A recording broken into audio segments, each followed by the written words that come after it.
Everyone. ఇవాళ హనుమంత్ జయంతి. చిన్న కథ చెప్తానే. నా వినాయకుడు ఇవాళ హనుమంతరావు రూపంలో ఉంటారు. ఓసారి ఒక బ్రాహ్మడు పురాణం చెప్తూ ఉంటాడు. పురాణం చెప్తుంటే ఎక్కడ రాముల వారి శబ్దం వినిపిస్తే అక్కడ ఆంజనేయ స్వామి వచ్చి కూర్చుంటాడు. ఆయన సుందరకాండ చెప్తూ ఆ బ్రాహ్మడు అంటాడు కదా, అక్కడ పువ్వులన్నీ కూడా తెల్లగా చాలా అందంగా ఉన్నాయి అని చెప్తూ ఉంటాడు. సరే, స్టోరీ అంతా అయిపోయాక అక్కడ కూర్చున్న ఒక ఆయన లేచి ఆయన దగ్గరకు వచ్చి, నువ్వు చూసినట్టు అలా చెప్తున్నావు, తెల్లగా ఉన్నాయని, ఎర్రగా ఉన్నాయి నేను చెప్తున్నానంటాడు.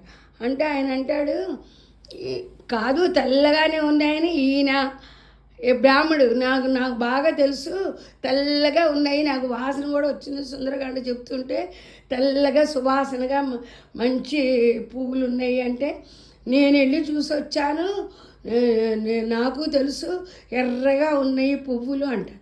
వీళ్ళిద్దరు ఇలా దెబ్బలాడుకుంటే ఇద్దరు అనుకుంటారు, సరే మన సమస్య తీర్చే వాళ్ళు ఎవరు, రాముల వారు ఆయన్ని అడుగుదామని చెప్పి ఆయన దగ్గరికి వెళ్ళి పట్టణం దగ్గరికి వెళ్ళి, రాముల వారు యద్భావం తద్భావం కదా, అక్కడికి వెళ్ళి ఇద్దరు వాళ్ళ భావాలు వాళ్ళు చెప్పుకుంటూ జవాబు మీరే చెప్పాలని చెప్పి ఇద్దరు కళ్ళు మూసుకుంటారు. ఒకళ్ళు తెల్లగా కనపడాయని రాముల వారి చూస్తే ఇంకోళ్ళ కోన ఎర్రగా కనపడ్డాయని. అలా కళ్ళు మూసుకునేటప్పుడు వాళ్ళ ఇద్దరి భక్తికి రాముల వారు మెచ్చుకొని వాళ్ళ ఇద్దరిని అంటారు, మీ ఇద్దరిది రైటే అంటారు. ఆశ్చర్యపోతారు.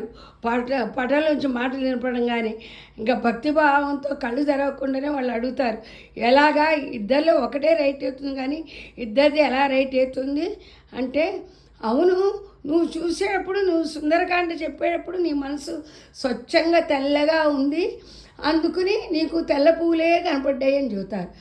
మరి అతనికి ఎలా అంటే, అతను ఎవరనుకున్నావు, ఆంజనేయ స్వామి అమ్మవారి కోసం ఎతుకుతున్నాడు, ఇంకా అమ్మవారు కనపడలేదు అప్పటికి, అందుకని ఆయన కళ్ళు ఎర్రగా ఉన్నాయి, అందుకే ఆయన చూపులన్నీ కూడా తెల్ల పువ్వులు కూడా ఎర్రగా కనపడ్డాయి, యద్భావం తద్భావతి కదా అంటారు. అప్పుడు ఈ పురాణం చెప్పి ఆయన కాళ్ళ మీద పడిపోతాడు. ఆయన ఆంజనేయ స్వామి నా పురాణం వినటానికి వచ్చాడా అని చెప్పి.